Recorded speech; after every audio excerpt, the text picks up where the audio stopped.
परत एकदा मिक्स करून घ्यायचं आणि त्याला आता झाकून ठेवायचं आहे आणि मध्ये मध्ये चेक करत राहायचं आहे. पाणी जर तुम्हाला वाटत असेल कमी झालं तर तुम्ही परत टाकू शकता. आता भात शिजायचा आहे त्यामुळे मी परत झाकण ठेवून घेणार आहे. परत चेक करून घेऊया. एकदा चमच्याने मिक्स करून घेऊया, खाली लागायला नको म्हणून. आपला आता भात शिजतच आलेला आहे. परत थोड्या वेळ आपण त्याला होऊ देऊया.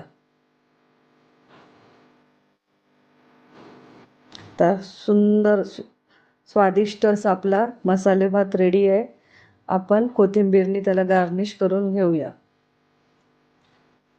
मसालेदार भात आणि गोडसर तिखट कढी यांचे परफेक्ट कॉम्बिनेशन तुमच्या घरात ताटाला